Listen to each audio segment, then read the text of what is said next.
एक बार की बात है, एक बहुत बड़ी कंपनी थी। वो कंपनी कुछ दिनों से बहुत घाटे में चल रही थी। इस बात से उस कंपनी का मालिक और उस कंपनी का सारे एम्प्लॉयज़ बहुत परेशान थे, क्योंकि जब कंपनी का ग्रोथ नहीं हो रही थी तो उनकी भी ग्रोथ नहीं हो पा रही थी। अब उस कंपनी के सारे लोग इस बात से परेशान थे कि आखिर किस कारण से हमारी कंपनी की ग्रोथ रुक सी गई है। सारे लोग उस कारण को ढूंढने में लगे थे। तो एक दिन उस कंपनी के मालिक ने सभी एम्प्लॉयज़ के टेबल पर एक लेटर रख दिया।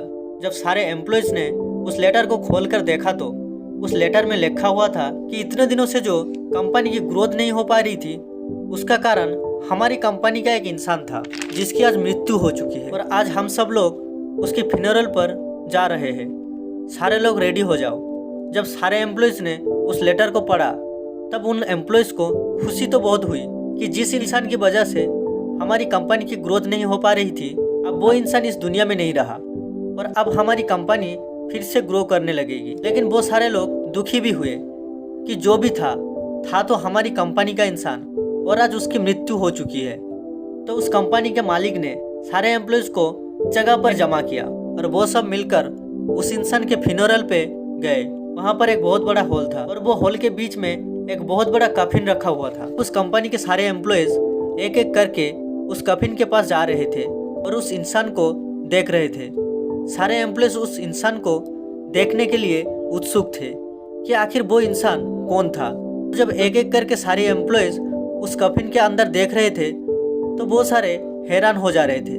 दरअसल उस कफिन में कोई इंसान नहीं था, बल्कि उस कफिन में एक मिरर रखा हुआ था, जिसमें उस सारे एम्प्लॉयज़ को अपनी खुद की शक्ल नज़र आ रही थी।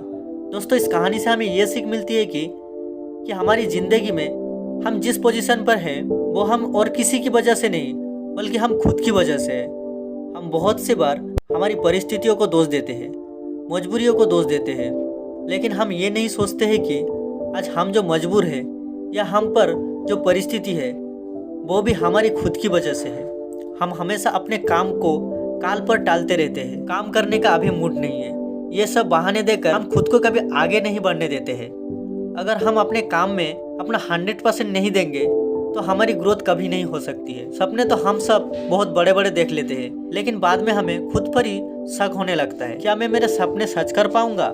यह शक हमारे दिल में इसीलिए पैदा होता है क्योंकि हमें खुद को पता है कि मैं अपना सारा दिन किन पर लगा रहा हूँ। हमें रोज रात में गिल्ट महसूस होता है कि मैंने आज का दिन भी बर्बाद कर दिया और काम के नाम पर कुछ भी नहीं किया। अगर आप भी चाहते हो आपको कभी गिल्ट महसूस ना हो तो आपको इन बहानों को साइड में रखकर अपने काम पर फोकस करना पड़ेगा। और वो कहते हैं ना कि मेहनत इतनी खामोशी से करो कि कामयाबी शोर मचा दे। दोस्तों, ये मोटिवेशनल स्टोरी आपको ज़रूर पसंद आई होगी और ऐसी मोटिवेशनल स्टोरी सुनने के लिए और लाइफ में कुछ बड़ा करने के लिए हमारी चैनल को सब्सक्राइब करके रखिए, ताकि मैं कोई भी स्टोरी अपलोड करूं आप सबसे पहले सुन पाए। धन्यवाद।